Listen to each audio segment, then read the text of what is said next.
mad at you. I'm going to pour it on the screen. This one's rolling, but it's just a backup. So just give me it's not going live. This one will go Facebook Live, and it's just on you, okay? Okay. So we'll put this up on YouTube later. Just give me one more test. Just on me. Testing 1, 2, 3, 4. How come they don't get to see you? They want to see you. I mean, this is the Jim Fannon Show. I mean, you know. Dave, I'm having a real hard time watching myself on TV too.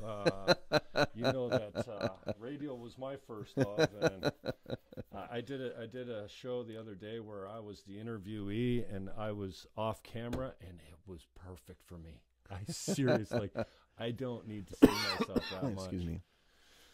Okay, so this is going Facebook Okay. Live, and it will be live in 3, 2, 1 or something like that.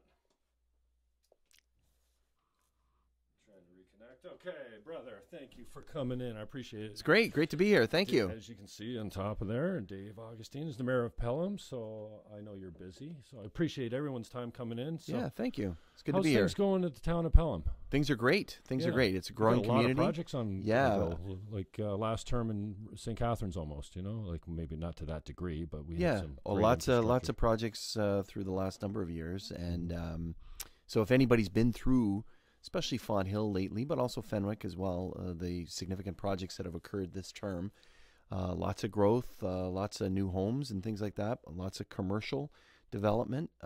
We've also donated 2 acres of land to Wellspring Niagara so that they might build a regional cancer support center. They were looking for land for a long time, and so we donated the use of the land that they can build, and that's being erected. And of course, there's the Pelham Community Center, now called the Meridian Center, because of Meridian's fabulous The donation. Meridian's got a lot of cash. My credit union's got a lot of dough to throw around for sponsorship these days. Well, man. we're very thankful, and they have a long history in our community as well, and so they stepped up to the plate and said they wanted to have their name on it, and we do have a new road there called Meridian Way.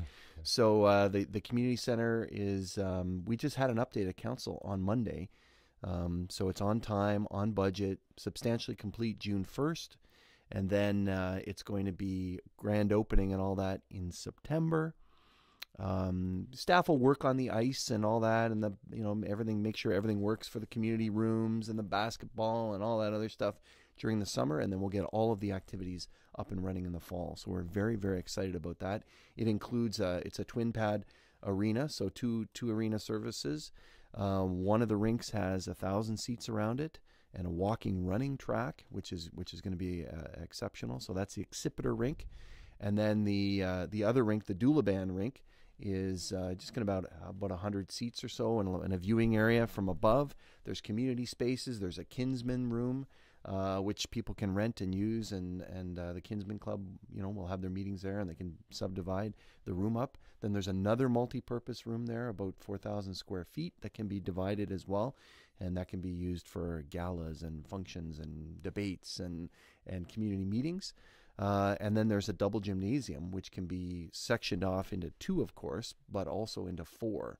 So when you're doing a normal sort of large game, you would have the two courts, and then the 4 courts would be there during the day. You can play pickleball in one, and do Tai Chi in another, and play volleyball in the other, and all that. So it's going to be a very, very active center, and it's going to be a hub for our community to come together. So that's some of the big things that are going on. Also, when I mentioned Fenwick, so we just opened up last year a new, newly renovated library, the Maple Acre Library. It was an old library from 1919. We added on to that and kind of incorporated the two together, so old and new, and it's a great addition to the community. And then over the last number of years, we've redone, you mentioned St. Catharines, so just like St. Paul Street was redone in St. Catharines, and many communities are redoing their downtowns, we have redone downtown Fonthill. We've redone downtown Fenwick as well. A couple new fire halls in there, and playgrounds. We've redone all those, skate park, dog park. So very, very active in terms of the changes that have occurred in our community over the last number of years. Sounds great. Yeah. What's your connection to Wellspring? I mean, I've got my own connection there, but what a great, cancer support center for survivors, or even the ones left behind. I think it was really cool. That's right. Ann Well, Mantini's such a special woman, and I knew Aldo just for a very brief time before his death, and was actually at his deathbed. And that's the first time I think I witnessed beauty in death. And he was just a great guy and huge sense of humor. And so I got a special connection with those girls, and especially Anne. But why did you focus on them? So I didn't know Aldo.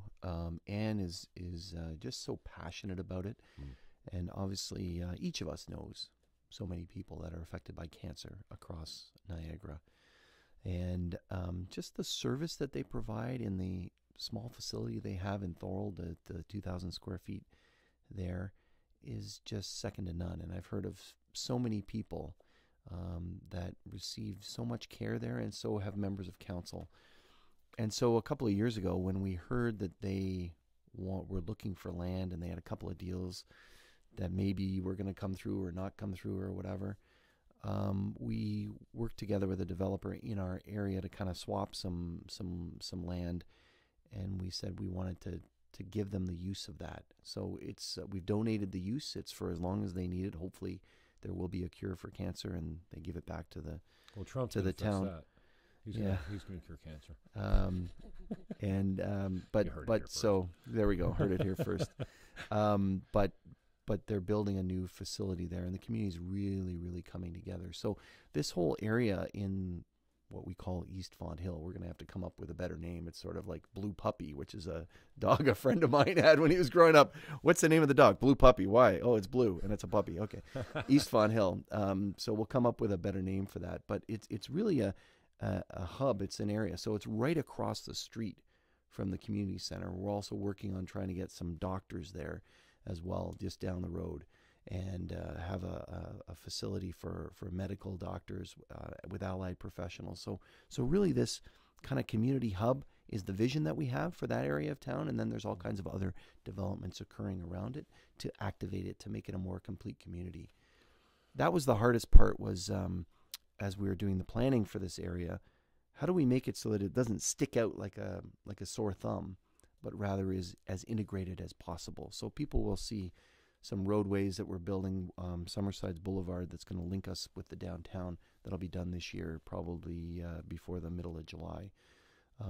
So anyways, in terms of the connection, so many people have connections with cancer and need that support, and just amazing support that they have. That's so great on them for providing a valuable service for something that's badly needed. We also showed them a map, and we said, because their clients come, or their members, they're called, come from around the region. We showed them a map and said the drive time to Rice Road Highway 20 for 90% of the population in Niagara is 20 minutes. So it's the ideal location as well. Right. Third term as mayor in Pelham. Yeah. The region must be frustrating the hell out of you. It's frustrating to watch. Are you running again? I mean, I don't know. People are saying run again or run for the hills or... well, no, I'll tell you what I'm hearing everyone saying, and I always say it has to come from the source, so you got to be talking to someone, but everyone says you're in for chair. Yeah, so I heard the same about you. Right, I heard the same about you, that you were running for chair. You're going to run provincially to get your name. You're going to run provincially, get your name out there again, and then run for chair. That's what I heard. I don't know. You heard it here first, ladies and gentlemen. There's a lot of frustration about the region and the way in which things have been occurring at the region. I spoke about it last Thursday because we were talking about the Shape Niagara thing, and I said, now's not the time to do that. There was no traction. No, sorry to interrupt, but I want to stay there before I forget about it. No one picked up on that. And you've got supporters on council that usually... well, I didn't like go and tell anybody and say, hey, I'm going to talk about this. But it just seems logical to me. I've talked to another bunch of councillors after. Yeah, the Shape Niagara. Shape Niagara, right? And I talked to you called it electioneering, just so people know. Well, when it says, over the last 3 years, it's been amazing in Niagara, you can kind of go, okay, who was here 3 years? It's kind of embarrassing and self-serving for those of us that are serving. Niagara is a fabulous place, but we can make it better. And that's what we need to focus on. Don't go back and say it's been a great... Everybody can agree, I think is the language. Everyone can agree that Niagara over the last 3 years has improved dramatically. Well, there's a lot of people that say no, that the region is disorganized Where and was the chaotic, direction and of how do you that get these things? initiative? Where'd that come from? Council's office, communications? I don't know. Just- They say staff. Obviously, that the head of communications used to be in Al Caslin's office, right? And then he was moved over and hired in communications. So some people are saying, I'm having a hard time understanding and getting with how all these guys get jobs from here to there, from here to there. Now I had Barrick on. And I told you before the camera started rolling. Now I'm struggling with a little bit of my shift because I'm a loyal guy, and that means I'm loyal to what I believe too. And so when I feel myself shifting off my beliefs, it's painful. Like I don't understand why I go, hey, Ben Shapiro, you're right on that one. Yeah. He's far right. He's an Orthodox Jew. I mean, I don't share a whole lot of his beliefs. But on the big ones, like freedom of speech, I do. And same with Barrick. When he stands up, blah, blah. So I had Dave in. I said, how can you think it's cool to sit on the NPCA, to take a leave, and then get hired by them? Yeah. Like that's a receiving benefit in my mind. He goes, no, it happens all the time. Tony Quirk, said the same thing. Sandy Annunziata, pretty much the same thing. Yeah. The move that it's Carmen the same. made, Yep. Same move. NPCA. He takes. Well, ask your viewers. Ask them.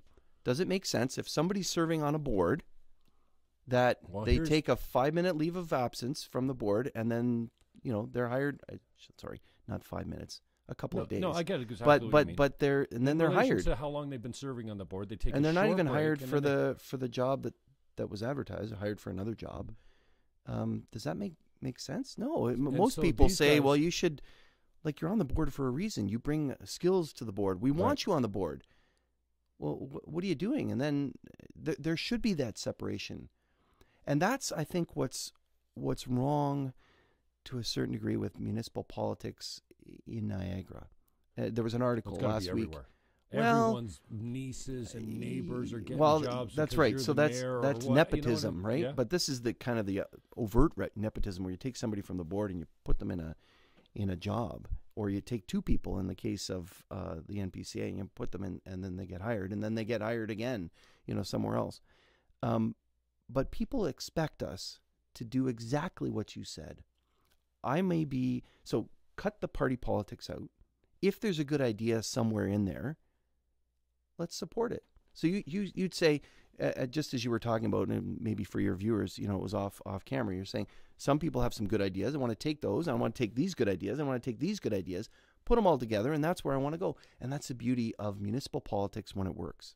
When there's a respect around the table, when you can do that. And people don't say, look, I'll scratch your back if you scratch mine, and that kind of thing. Voting in blocks. Yeah. The mayor's voting together. Yeah, well, and it's more about what works for communities and the thinking that I think is important, and trying to get those voices together. So when I am chairing the meeting as mayor in the town of Pelham, small council, 6 of us plus myself, and if somebody comes up with one view and then somebody comes up with another view, and I kind of say, okay, I'm hearing this and I'm hearing this. Council, what do you think about going this way? It's kind of in the middle, and maybe that's like watching sausage being made, but that's what people expect. They expect you to take the views of those that are representing the public, bring them together, and move together what's for the positive. For so much of this term at Region, it hasn't been that way. It's been, oh, you're saying it's black, it's white for me, you're always black, I'm always white, whatever it is. That's not healthy because it comes from you. Exactly. Do you find yourself getting dragged into that ideological trap? Like, that's so and so, so I'm not going to support that. Well, there's a lot of people that say that. It is difficult to kind of break away when it starts that way with the term.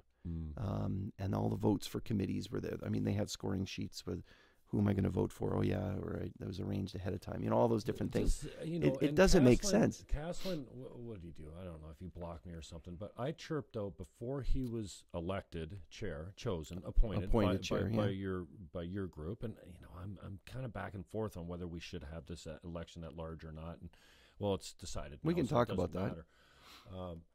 But I chirped. Well, we all know it's Castlin for chair before it happened, and he gets all. Well, I mean, I think he blocked me or whatever. It's something obviously that was said. Well, I'm not down with you anymore. So it's not okay for Jim Fannon to say, well, we all know who chair is going to be. Right. And then he becomes chair. Yeah. And so, and then David's, I'm not here to defend David, but these guys say, one, it happens all the time. There's nothing to prevent us. Sometimes the guy on the board has a little bit or more or the most insight into the organization that he's being hired for. And then they fall back on this other one. Well, I got my job there, and then there was an election in between, so it must be fine. But you know as well as I do, especially with the low participation in voter turnout for municipal elections, people aren't rolling up. They don't know where Dave Barrick works, how he got his job. They care enough to vote, but they don't have all the information as far as like all this kind of stuff. So I find it really difficult. And now we're seeing this, and now, you know, I chirp. I hate being an asshole, but it makes me feel like people are in the dark on this kind of stuff, right? And if they knew more about it, maybe it would change the vote. So in St. Catharines now, we create, and I don't have any problem with the candidate. He might be I know him a little bit. I tend to like him. You know, he's always, been very respectful for me. But they create, in St. Catharines, they're creating a deputy CAO position to bring this guy in.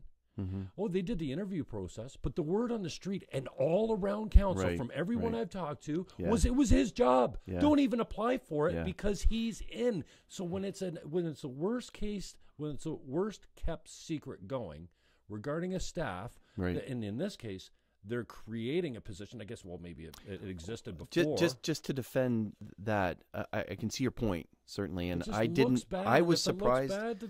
I was surprised from where I am in sort of South Niagara to see that he had moved. You're talking about David Oakes, right? But I wasn't surprised that there was the position because they had created that, I don't know, 6 months ago.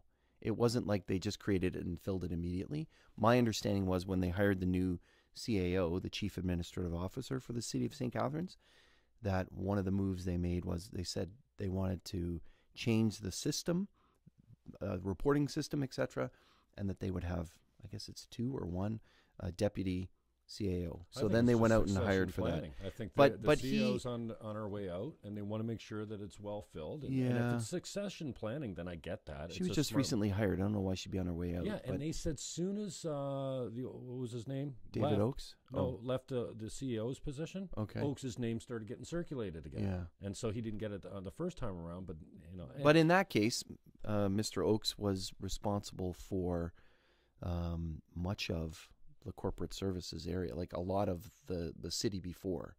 And it was kind of a surprise that not a surprise, but he went over to economic development. He was economic development plus a whole bunch of things at the city. Then he went and did economic development only. And then now he's doing a broader view at the city. I'm not that well versed with it, but I get your point in general. There's this thing about the street, but you may want to get the mayor of St. Catharines on to answer questions about that. Yeah, well, I'll call you, Walter, but I don't think he'll be here. I don't.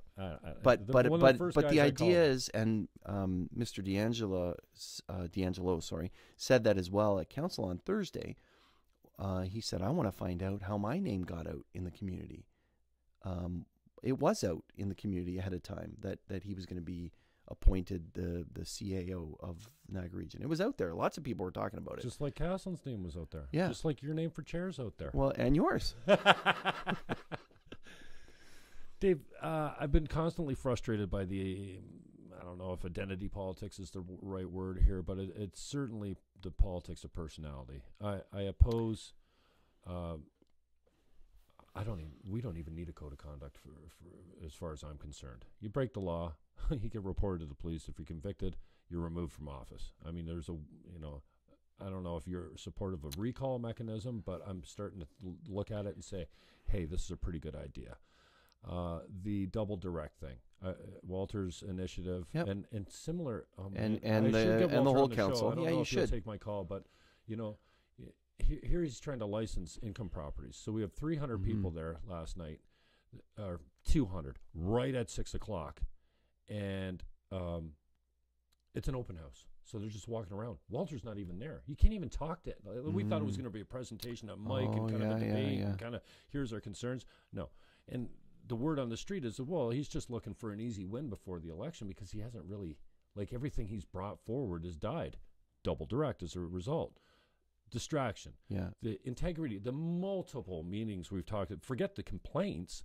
Just, are we going to have an integrity commission? Yeah, Or which I one's know. it going to be? So How you are we started, gonna pay? I'm confused because you started talking about the politics of the personality or the individual, how you phrased it. Mhm. How does that?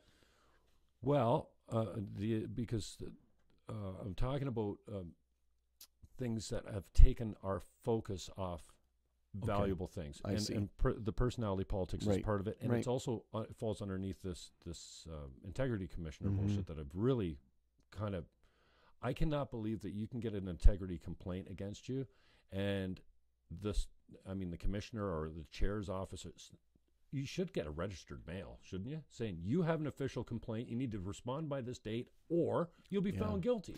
Otherwise, the guys like Andy Pete just ignore your email and say, I'm not doing it. And then in absentia, you've got I think that's the right word, I don't know.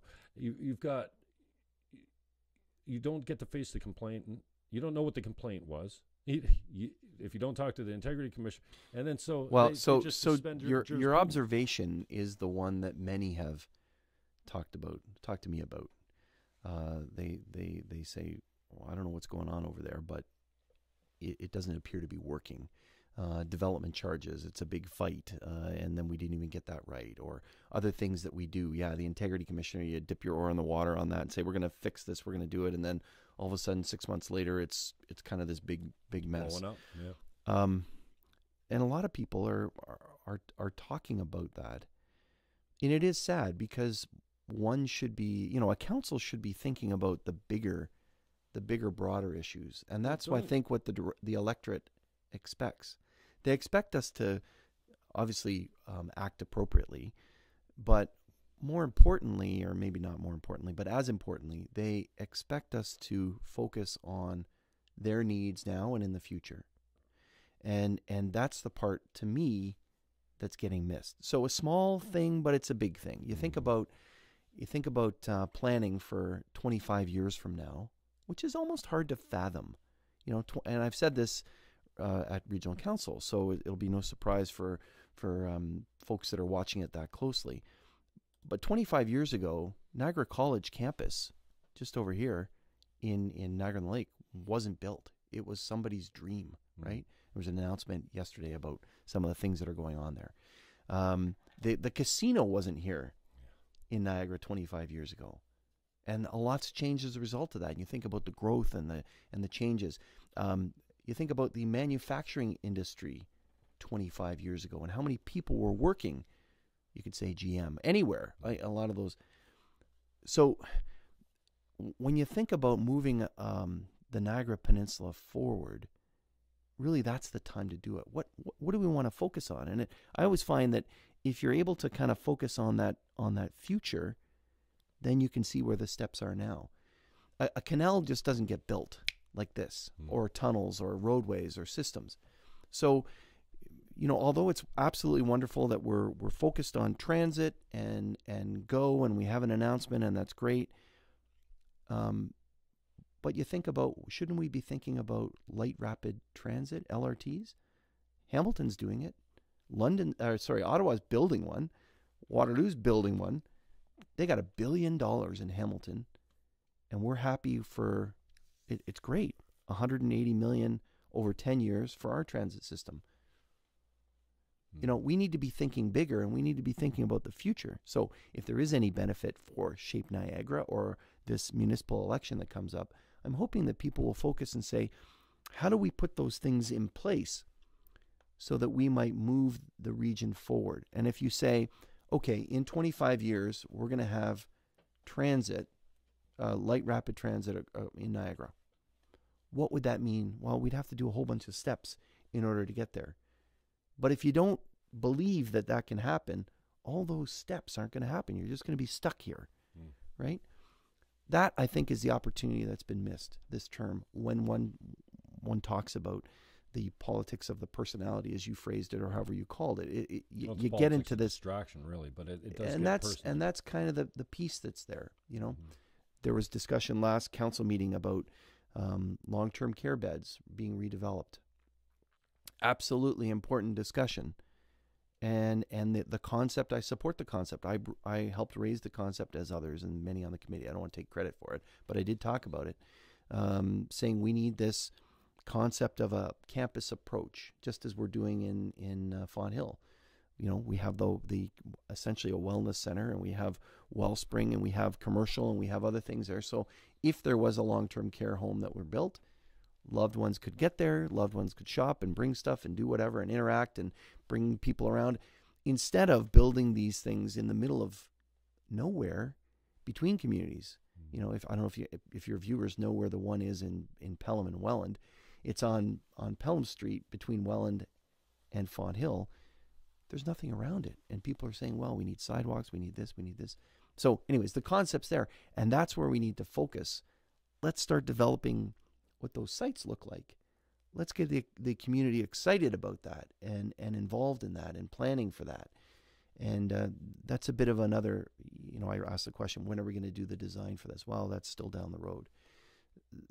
That's, I think, what we're missing when we have the politics of distraction. Mm-hmm.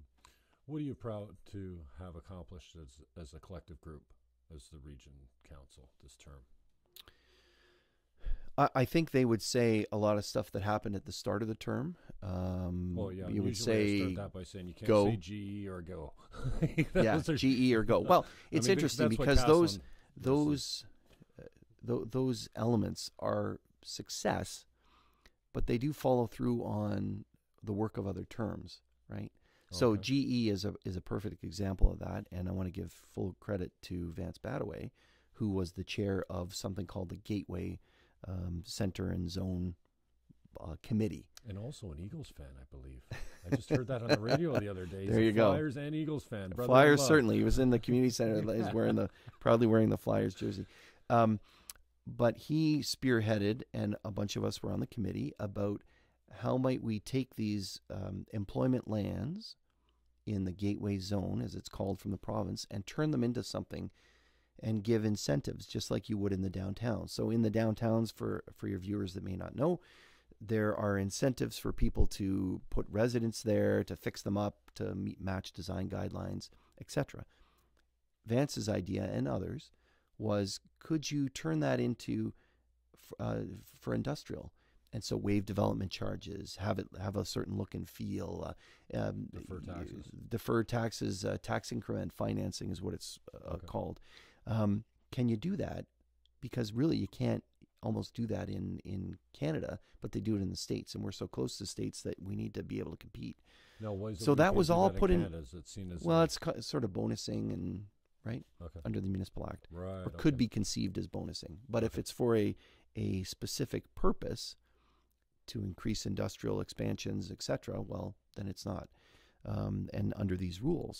So this committee put this in place, and GE is taking full advantage of both the incentives from the region and from the city of Welland. That was part of that discussion.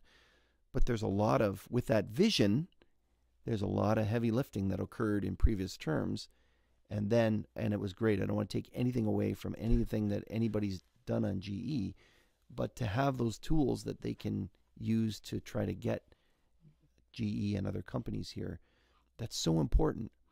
The Go file, again, it's an amazing announcement. We are planning for it. We are working on, and you'll see some of the open houses and things like that to plan what the development around it should look like.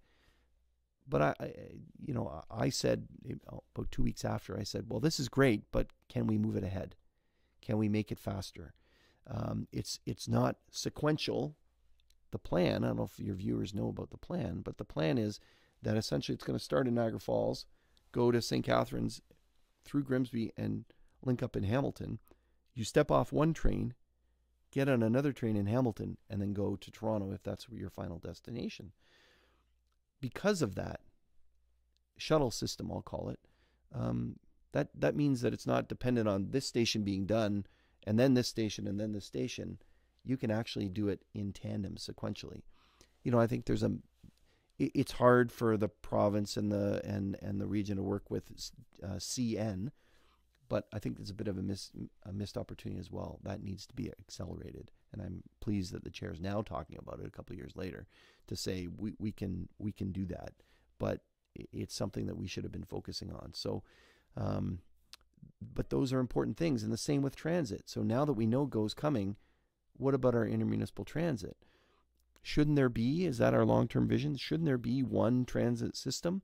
That's not what's being planned. My understanding is it's kind of a hybrid pilot project. The region will still run the region lines, and the cities and towns will still run the cities and town lines. We have a little transit system in Pelham, which works very, very well and is growing, and we appreciate the province's support to expand it.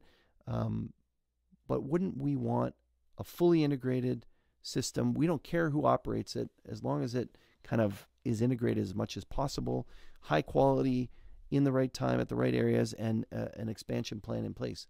Mm-hmm. That's where we need to be going. So maybe if you could just focus down on a little bit more outside of GE and GO. I mean, we haven't completed the transit thing. I mean, we're a long way off. And I totally understand, and I agree with you from the standpoint that, Vance and his committee's done a lot of the heavy lifting before, this council comes in, specifically the chair, announcing that they've got more done than any council ever got done at the region. I think he misspoke when he said that. And, I ran into him at Zare sometime afterwards. I'm like, hey, Al, sorry, man, but... well, maybe you should come on your show. You can't say stuff like that, man, because guys like me pick up on it, and you can't, you're offending everyone else that's ever sat on it. I said, I even prefaced it by saying, I'm sure you didn't mean to say what you said, but it sounds so arrogant. So, and I totally get that, one term of council isn't going to say, well, yeah, we landed this and we did it all on our own, but can you point to something else you're proud of getting done? I mean, you've been there for a while. At the region? Yeah. Oh, you got. There's been lots of distraction. Home, right? Yeah, we have lots of success, and I'm pleased that the 2 terms council, before. In Pelham, you seem to have a lot of successes, absolutely. And it's easier to work with a smaller group, and they're maybe more supportive because it's all you're all rowing the same boat. But you get to the region, you got the mayors, and then you got the. Maybe a political ideology, and you got the guys that vote together and drink together and play basketball together. I mean, come on. I think, again, that's what people expect, that when the new council will be elected, that we need to come together as a council. And I said this on Thursday. We're going to, candidates, if I'm running and not running for the Hills, candidates will hear a lot of feedback from people through the public as we go to public events, as we work our way and knock on doors. All of that feedback needs to come together. We need other feedback as well from Brock and Niagara College and other important stakeholders, other education, the workforce planning, the chambers of commerce, etc., to kind of fashion that plan. But we do need that input from the representatives, what they heard at the door, right? So park the ideology at the regional council chambers door and bring it in, and let's hear what we heard from the community, and to fashion that as a cohesive plan on where we want to go and achieve the next term of council. That's so key. In Pelham, we redo our strategic planning. Again, smaller group, maybe a bit easier. But we look at our strategic plan every year before the budget, because you do your strategic planning update and then your budget follows through right on that. Mm-hmm. Sometimes people just do it and they say, okay, there, it's done, put it on the shelf and forget about it. And then you end up in all over the place and not really kind of focused on what you want and what you need to achieve. So I think that will be key moving forward to get the new council together and focused on a plan. And we can argue. That's what we should be doing. We should be arguing and debating and discussing. And at the end of the day, we should come up with a plan that the council, and hopefully not just the majority, but more than the majority, will endorse and support. And then work with staff and say, okay, here's kind of where we're going. Give us updates, work with us, etc. And how does this all fit in? Again, it just feels like that. Although they say, for example, one of the planks of the current strategic plan and I question this, is do things differently. Well, what does that mean? Like, I don't, if it's working, don't change it. Certainly innovation is extremely important, and that can be a goal or a vision, but not necessarily just because it's something different, we're going to do it differently, right? Others that would sit here would probably say, what else have we accomplished? They'll say the transportation master plan. They'll probably quote the development charge plan and all these other plans and things. But again, I don't think that those plans are future focused enough. They're more sort of in the next couple of years as opposed to where do we really want to go. Some will say, well, we looked at alternative service delivery for affordable housing. But again, that's kind of just hanging there. There hasn't really been, although we have a great partnership that's happening in St. Catharines with Bethlehem Place and others for some more affordable housing, that hasn't really taken off or matured, or it's just kind of sitting there in a work in progress. Are you frustrated by region? Yeah. By the lack of, real, and I'm not putting words in your mouth, but certainly from where I sit, we've spent a lot of time talking about all these other Well, people come up to me and they say, okay, great, I'm glad you're doing an audit on the Burgoyne Bridge. And then you get crickets, right? What happens after that? And I raised the point at audit committee last week where we said, well, we're going to have an internal auditor and he's going to fix all these things and all that. And yet of the 8 things that we said were learnings out of the Burgoyne Bridge, one is in progress. One is complete. 2 were on hold, and the rest were kind of in progress. And the 2 major ones that were on hold were overall all projects, focus on them, have plans for them, etc. Well, that's what people expect us to do, an internal audit, right? And that's where we ran into problems with the Burgoyne Bridge. So even though we start things, it seems that we haven't finished a lot. And so it is frustrating. I like to and maybe that's the some say the benefit, maybe some say it isn't a benefit, but the benefit, I guess, of serving for, now this is my 12th year as mayor, where we can get the planning going, work with the community, get that plan, and then you actually see it happening and occurring, and make it better, make it grow. So if you're going to compare between the town and the region, the town is we've achieved, I think, a lot. Things like our festivals, Summerfest, which is going to come up in July. 40,000 people attend this festival. South one Pelham, of the top stretch of South Pelham was great now too. Yeah, one of the top 100 festivals and events in Ontario. Really? That's a fairly new one, right? Yeah. It's the 4th year that we've been awarded that. Good. So, so those kind of things, you keep growing and growing, and that's where the benefit is. And I think that's what people expect, that you improve where you are, and then also work on those longer term vision things and show those milestones. No, you seem like a strong character guy. There's a few strong wills up there. I appreciate that. I probably would put myself in the same category, especially loyal to my long-held beliefs.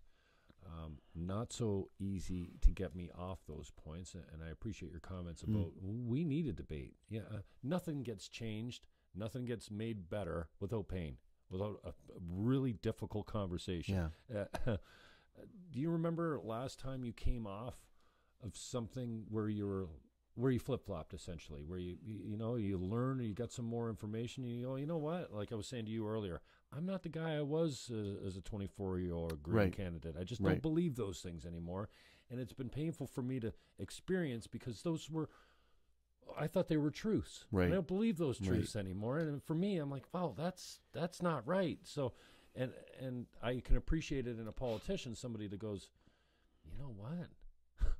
I don't feel the same way I used to on that subject, and I've changed my mind. Or maybe it's additional information that you received or something. Well, a great one for the community is in Pelham is the community center. When I first became mayor, I said, you know what, I'm just not convinced that we need to replace the existing arena. I'm not convinced that we need this type of facility. There was kind of plans for that, and the price tag, etc. And I was more convinced that we needed to improve other elements of the community, because I knew that by moving ahead with a plan for a very large community center, and it actually included a lot more when it was kind of bantied about before. Put the library there, and put town hall there, and put everything. You suck everything out of the community. And so I'm still convinced that that's not what you do. You want it kind of those things in the downtown, and you want the community, different things dispersed. They were going to put all the soccer fields together and everything all in this one. No, that's not the way to go. So, but what convinced me was, one, that we improved so many other things. So if we had gone with that other plan, would we have done the fire hall in Fenwick? No, it would have been delayed, or the fire hall in North Pelham, or the library, or whatever in Fenwick. But more importantly, it was sort of like everybody wanting it. And the linchpin, or the log jam, I guess, that was where the logs broke open and the water flowed through, was when we look back at all the studies. It was about in the fall of 2012, and there's study after study after study, but all the studies were based on desire. We want this. Okay, well, I want a new car, but what about usage? What about the business case? And so we said, let's do the business case analysis, and council was convinced of that. Let's do that. So we hired a firm called Leisure Plan. They did the business case analysis. They called people. They said, would you pay $12.93 for this, or $14.93 for, that kind of substance? And it was statistically significant. And when they present it to us and they say, well, we think you have this demand right now, we think in X years you're going to have this demand here, therefore we suggest this. We had the dialogue. Some of the user groups came back and said, no, we think you're missing some of the numbers here. They looked back at the numbers. They said, you know what, we were missing some of the numbers.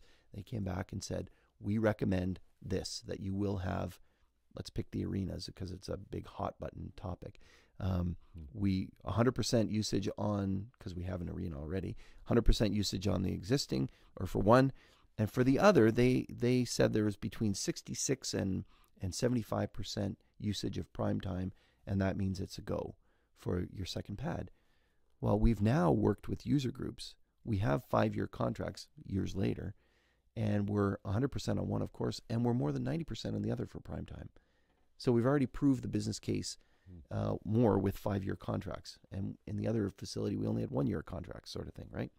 So that was a pivotal moment, and really using a process and saying, look, I'm now convinced because of what we're hearing from the community, but also because of the studies that we've done to show that this will work, that we can pay for it, that it will be affordable, and that it will be so used by the community. So that was the major one, I think. Where did all the scuffle come from, the finances on Pelham? I didn't really pay close attention to that because, again, I try to stay focused on the things I really care about.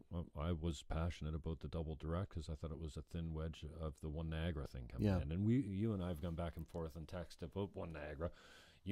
My feeling. I'm still a green from the standpoint that I like decentralization. I don't like the governments being further away from the people that have the problems and telling us how to fix it because they just don't know. So what was that whole scuffle about? And is it dead now?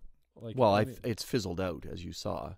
So essentially it was a surprise. It was a motion brought forward by Dave Barrick and Bob Gale. And do you just see that as retaliation for your role? And that's what's been, that's just a retaliation. That's what a lot of people are saying. MPCA, or my criticism of the MPCA, or it doesn't seem like. So what did we do? We said, okay, you're making all these allegations. So we came forward with a very thick document, 335 pages, that was then called a data dump. I was watching that, and then before you could speak to it, it got deferred.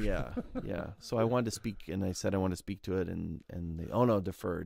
So it did appear to be a lot of politics in there, but we answered each of the concerns in that. Then when it did go to the audit committee, I don't know how much detail you want to go into this for your viewers, but I want to know the overreaching motivation. We kept answering all of the away from it, because if it's just unnecessary. Hey, if Barrick's got an issue and it's valid, and it's a concern for all the communities in Niagara, then I'm all for getting it right. Right. But again, this personal politics, and I've seen it a lot with different guys, and we can talk about the chair's office in a minute. So we kept answering everything and answering all the questions, and then other people, whether they were brought in or whether they're encouraged, that's how it felt. And so we had town staff responding, we had our lawyers responding and answering all the questions. We had experts of development charges because there were allegations there. From the province coming in. We had our auditor. We hired a separate auditor, KPMG, to come in and do a forensic investigation into it. And council didn't see it. Normally, council gets to see stuff ahead of time. We didn't see it. We heard at the same time that the community heard it, and we wanted to do that purposefully. There's separate email. We don't know what people are asking. All that stuff. And then Infrastructure Ontario looked at it because they had these allegations from a councillor that resigned, and they're kind of garbled, and which is what I said, and I had to apologize for it. But now we know that it's true. That they weren't, they're kind of misconstrued and misinformed.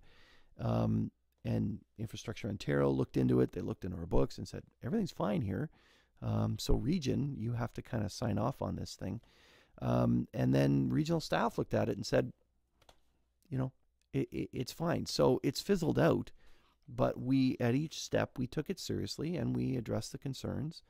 And had third parties come in independent of us and respond. I'm not a lawyer, so let's get the lawyer to answer that question. So I don't know what the motivation is or the rationale, but it sure felt like it was personal, unfortunately. And this question is not just for you. I asked Barrick and Annunziata the same thing. You ever leak a confidential document for the sake of, the public needs to know about this, or something in camera? Like, I got a hold of the bridge report. Yeah. The media had it before me, but they weren't giving it out. They were just writing about it in their kind of their slanted version of it, maybe, because there's only so much you can slant that kind of thing. But and I asked Sandy the other day, is there still people working at the region that are named in that report? And he says, very good question. I don't have the time to be going into that. I mean, I want to believe that we're on a path here to a better place. We have a conversation. Maybe we're at odds. Maybe even we fight like hell over it. Right. I want it to be a better place afterwards. Right. So I don't know how that stuff gets leaked. I've been people say I leaked the bridge report. You were accused of that? Yeah, of course. Okay. I wasn't even in town. I think it was March break or something or wherever we were. I don't know. It was last year.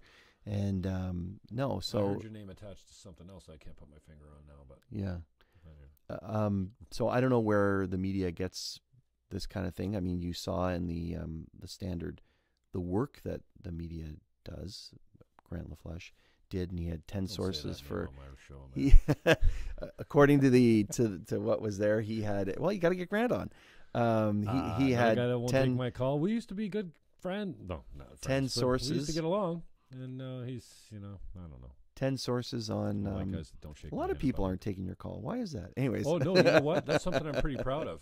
Birch takes my call. Augustyn takes my call. Annunziata takes my call. The right and the left mostly take my call. Now, if I call you out in public, which I've done to Andy Gill, I'll probably deserve it. Mayor Senzik, for doing silly things in public. Even Barry Katzman, that one coming back to bite me in the ass. But you don't stand at the mayor's golf tournament and joke how your donations to the golf tournament mean that you get city contracts. It's not funny.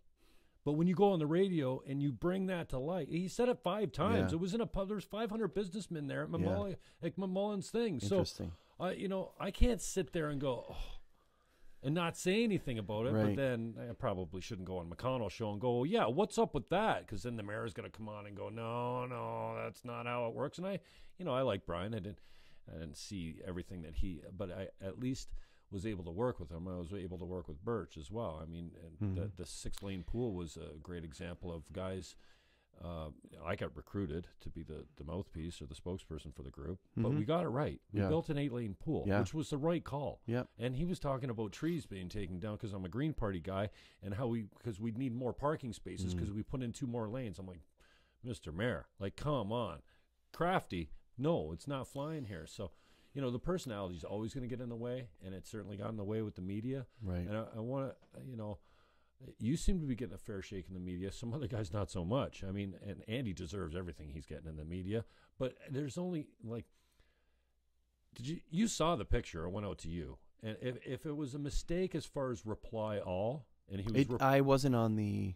Oh, I don't think I was on the list. It was 95 people or something on the list. I saw the blacked out. I saw the blacked out version that because you don't that picture. Siobhan Morris. There was a European-looking lady of middle age, with a blank look on her face, not especially attractive, completely naked with her legs open. That's not porn. Like, I get that you want to sell papers, but that's not actually porn. I know what porn is. It's designed. You heard it here first, ladies and gentlemen. Jim Fannon knows what porn is. And that picture didn't do squat for arousal for anyone. It was not, So the question is, I fell for it too, but it's a nude. But you want to say pornographic image? Then great, they'll sell some more papers. And I'm getting tired of the slant in the paper, man. Like, and now you got Niagara This Week merged together. Now they're the same people again. Yeah. I don't know if there's a question there you want me to respond, but I think you've been. I think it is the media. Obviously, there's a role for media, and so it's an important role, and they've come out with a lot of stories, and let's hope that they continue to do that. I don't know how they get their reports or things, but according to what they write, they are fact-checked and all that, and that's so important. At least the guys that the last guy we mentioned is kind of cherry-picking. Like, he's going after steady Caslin now, and I mean, if you've got eyes on becoming chair or even, continuing on at the region, you're like, you know what, I think Caslin was done the minute that nude picture of Petrowski's went out. Caslin was finished. If he runs for chair, he doesn't stand a chance, in my opinion now. That was the last straw. I could be wrong. But don't you think he's cherry-picking a little bit from the standpoint that here we have a whole council that knows before the position's even created who the guy is that's coming to get the job? And literally... So you're talking about the CAO now. The deputy CAO. Yeah. And literally the on the side... deputy CAO or the CAO? You're talking deputy CAO and Deputy CAO. Again, I didn't hear that. You'll have to ask him about that. It was not a big secret. And I write on the sidewalk outside a cafe, or whatever, coffee culture or whatever, they're like, don't even apply. It's a done deal. Yeah.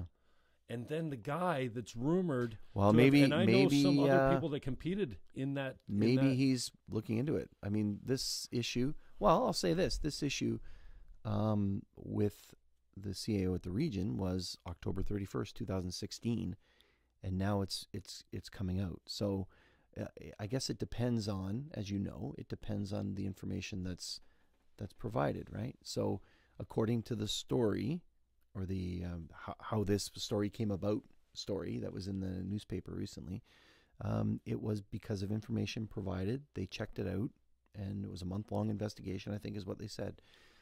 So I think if anybody has information on that, you're saying it here now today, but if there's others with that information, I'm sure the investigative journalist would look at it. I would think if the whole council was aware of whose job it was before the position was created, and they were going around telling people don't even bother applying because it's a done deal, that there's an email somewhere that someone said something. Yeah. You know what I mean? But you heard it here first, ladies and gentlemen. Jim Fannon. I don't have the time to doing the investigation. investigation. But what I want is, and this happens everywhere in municipal. It happens everywhere. You're the mayor's so-and-so, you're connected, you get a job, you get a nice fat job with no, it's not open competition, if you want to say with the barrack thing.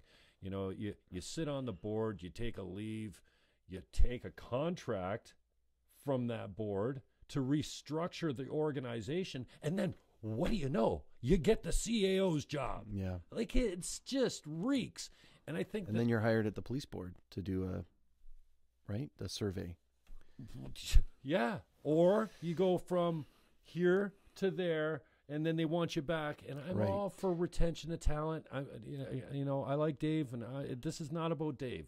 This is about things that reek. And if it reeks to me, there's a couple other people, but you know what? most people don't give a shit.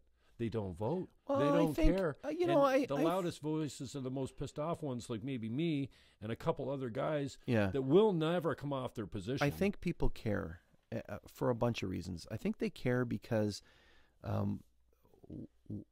it's public money, right? So we want to make sure that it's fair.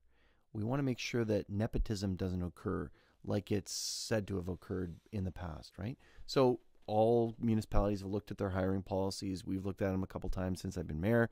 You want to make sure that it's as open as possible, that there's no political interference. To make sure it doesn't smell. Exactly. And so it not only needs to be transparent and open and all that, it needs to appear that way as well. Right. And I would agree with that. Right? So people expect that. By the same token, people also expect that for everything, the spending of public dollars. And we've gotten into a lot of issues and debates. You talk about the debates about procurement of certain things, the buying of certain things, right? Oh, yeah. This contract, Parmalat, was the whole thing with the thing and not local. Okay, well, I can understand why. And I did vote to support it because they had the best price and they were following along. And now we found out that there was something in there, or there may have been something in there. The OPP apparently is still looking into that. Insurance as well, those kind of things. Why is that? Well, we want to make sure that we're not like those countries where you can pay somebody off and you win the contract, or you golf in the tournament and win the contract, right? So people do care about that. They want to be sure, especially business owners, they want to know what it is. They want stability. They want openness. They want a level playing field. And the guys like me, there's, armchair quarterbacks are sitting back and they're going, hey, what about me? Right. I'm a good guy. But there could be done things. that job. I want my piece. Right. You want to be able, if a municipality's selling property, yours is real estate, right? Selling property, you want to be able to bid on that and say, I'm the best salesperson to sell it. And you want to know that it isn't some backroom deal cooked up with whoever it is. But doesn't it always seem to be? Like, is it just it doesn't me always as a seem cynic? to be. It's too often. It feels like that a lot. It seems like every time we trust a politician with our money or our decision or hiring or whatever, we're looking at the wrong end of the stick. So the media does raise a lot of issues when it comes to it because councillors raise those issues. And I think they were saying, if you look at the, again, procurement or the purchasing at the region, well, 99 or 98 or whatever it is %, there's no problems of all the purchasing of the at the region, right? So it's those ones that are they indicative of other purchasing things, and you have to guard against, and that's the role of a counselor, to make sure that okay, I heard this. Can we go investigate it? Can we find out if there's some substance there, that there's a problem, and if not, let's carry on and let's put in rules in place and make sure that people follow the rules, so that procurement occurs appropriately. But you're right. The ones that don't, or the ones that appear not to, are the ones that gain so much attention. 3 terms as a regional councillor as mayor. Yep. 12 years on as mayor. So you've gone through 3 different chairs too. Gary Burrows. Yes. Yeah. And then who's before Gary? Chairman Partington. Oh, right. Peter Partington. Give me a grade on Castleton's leadership in the chair. I don't know if I want to do that. I think Chair Partington, and maybe it's because of the experience that I have had. I think there was a time, there has been a time when council has worked together, and it does take strong leadership in order to bring a council together. And if there's issues, you work on it, right? So you think Peter was a strong leader in chair? I definitely think he was. I think he, I had a great relationship with Peter. I don't see him that often, very much now. We get together we talk about things. We grab a breakfast. He'd come to Pelham. We'd talk. We'd say, okay, what are your goals? And I'd say, well, these are the things we're working on. Here's, one of the things that he championed, for instance, again, being from St. Catharines, but he still took a more regional view, was the extension of the 406, right? And that was huge for the region. And he was the one actually that led the discussions for the Burgoyne Bridge and to get the money from the feds and the province on that. And Gary Burrows, when he was chair and did the announcement, acknowledged Peter Partington's work on that. So that bridge goes over 3 terms. Yeah, it's a long project. So seeing those regional views are so important, and leadership is key on that. Trying to work together with people. There's always dusts ups, but I don't recall as much on the politics of diversion. It was more focused on, as you've called it, and I agree with you, on sort of the future and the focus of things.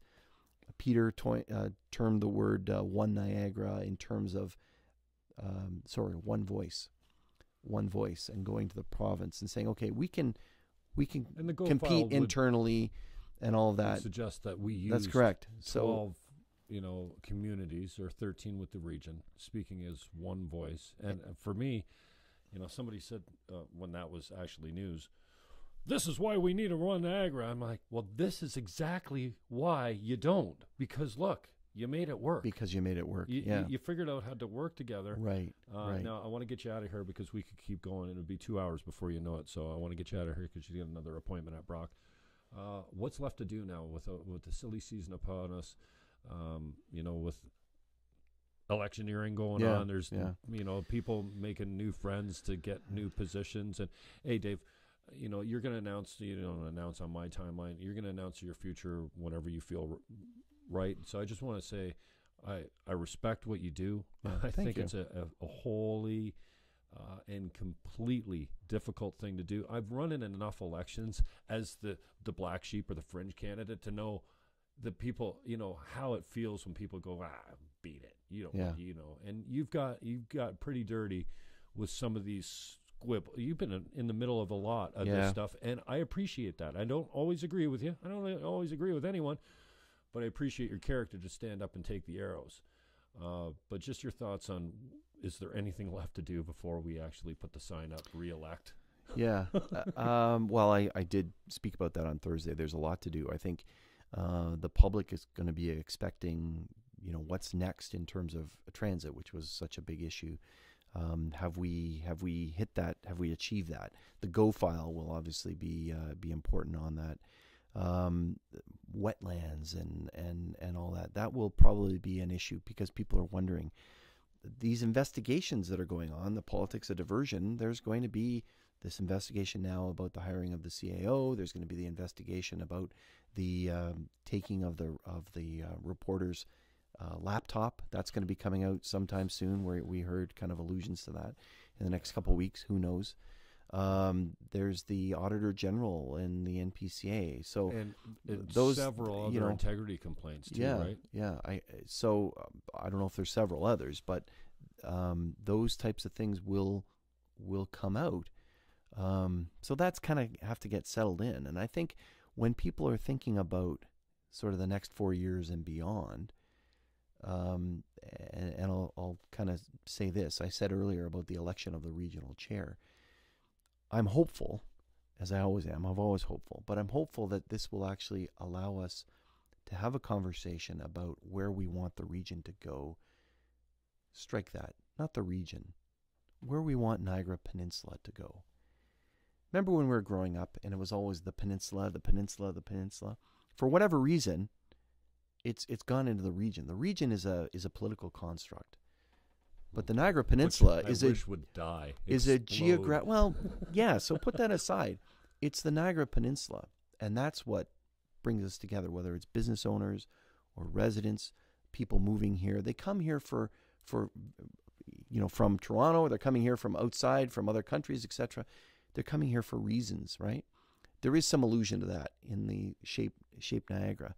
But I really think this will be the opportunity. This election will help us focus on where we want to go as a collective, Niagara Peninsula. And that's the conversation that I think we need to have. Candidates need to listen, not only talk, but listen and say and bring that to the table in the new term and work together to achieve that for the benefit of all of Niagara. That's the hope that I have. I'm glad you said that, because isn't the oath that you sign when you become a regional councillor, even if you're on there as a de facto member via election as mayor, because you're not actually elected as a regional councillor. Right. Well, it's mayor and regional councillor, but I get your point. As, as the policy allows for you to be on there as mayor. Where was I going with that? You were the oath we signed. Yeah. Now, Barrick came on the other day, and I asked him the same question about, can you point to a success? He says, well, I'm going to sit here and I'm going to talk about successes for Port Colborne. My job is to go and get Port Colborne's fair share. A very parochial answer. And, hey, I'm good with that answer. If that's how you roll, then that's how you roll. Mm-hmm. And the argument has been that the mayors sit as a duly elected, a double direct. They kind of work this, and they're only there for their backyard. Mm-hmm. But then we saw the mayors, how they vote in a block once in a while, how sometimes there's this trading at airports and stuff. You vote here, I'll vote. And that just disgusts me. Yeah. You know what I mean? Yeah. And so if the letter that you sign, the oath that you sign, is that you will represent what's best for the region at all times, then how can you go there, as Dave said, or as the mayor sitting at regional council, you're there for Fawn Hill. You're there to make Fenwick and Ridgeville and North Pelham. You're to make sure that you're in charge as a mayor gets their fair share. But I also signed the letters, as did the other mayors, for the extension of the 406. And for the wastewater treatment facility in Niagara-on-the-Lake, saying that was our number one priority, and the Burgoyne Bridge, saying that's our number one priority. So it does work. It can work. I'm going to be signing a letter about some federal money for what's it called, Smart Communities Fund, etc. So it can work. It does work. I like to think of Niagara, the Niagara Peninsula, as not one voice. No offense to Chairman Partington, or former Chairman Partington, but more as a symphony or a choir, where we each bring our elements to it. And if it wasn't for me in the background hitting that little cowbell or whatever it is that I'm hitting, it wouldn't have the same effect. Or the bass line. If the bass line's missing, or whatever's missing. And I think that can happen in Niagara. So we have to work together, and we have to listen to each other and understand. But from watching city politics, maybe people would see this more in the city politics where they have wards. Sometimes the ward councillor and everybody kind of goes, okay, that's fine. Yeah. They have to bang the drum. They need to say, we need this sidewalk in my ward because of whatever, and say, okay, that's fine, but we're going to do this because that's... So there is some of that goes on. Mm-hmm. And so when a councillor from Port Colborne or wherever they're from Pelham, says it doesn't affect, as it did on Thursday. I was so surprised with the vote on Thursday on taxes and the rates and ratios. A few of us were standing up and saying, well, this doesn't really work for our community. The mayor of Fort Erie said that, and the regional councillor Sandy said that. It doesn't work for Fort Erie, it doesn't work for Welland, and then all of a sudden council voted against it. I said it didn't work for farmers, and then I thought that the vote would be more like the end vote 20 minutes later, what it actually ended up being. About 7 of us against it and the majority in favor, because overall on balance, but you do have to bring those voices forward. An interesting piece, quickly, the role of a councillor is not only to bring that, or to cast that vote, but it's also to bring those views. So I remember a local councillor, Councillor Ribiak, we were talking about an issue. You said, what's an issue where you change your mind? We were talking about site alteration, which is the bringing in of fill and putting it on properties and all that. It was a big, big contentious issue, especially in rural areas where that's happening. And on that issue in particular and other issues, he would say, well, this is what I'm hearing from my constituents, from the people in my area. And he put it on we wrote it on a board in that case because it was a special way we were doing the meeting. You'll write it down. You say, okay, here's what I'm hearing. At the end of the day, he necessarily didn't vote that way, but there is that responsibility to have everyone, again, from across Niagara, bring those views together. Let's talk about it. We need those views at the table. We need to talk about it. We need to poke at it. We need to see what it looks like. And then we as a body can decide which is best. There's always going to be views, and it should never be unanimous. Some things are. But but it doesn't always have to be unanimous. But it doesn't have to be political either. You say that, so I'm going to vote against it. Let's look at it and kind of come together on it. But we need all those views there. I don't know if that answers your question. It just kind of gets it into I wish we more. had time to go in. I really appreciate that you brought up the some of these public works contracts. Never comes in on time or on budget. There's no end to. We just had an update at council. Ours is on time, on budget for June 1st. So watch for that. Thank you very much. Appreciate it. Thank you, Mr. Mayor. I appreciate you coming. Thanks so much, Jim. Mayor Dave from Pelham. We got Mayor Jim from Niagara Falls, July 18th. What's today? April? Yeah. May, June, maybe July? The snow will be gone. 3 months today. Yeah, maybe the snow will be gone. So yeah, Mayor Jim Diodati, Mayor of Niagara Falls, will be on, and then we'll get some other guys in here. So appreciate your time. Hopefully some gals too. Yeah, we've had a few girls. Good. Thanks, Jim. Yeah, okay, we're done there. Thanks, Facebook. There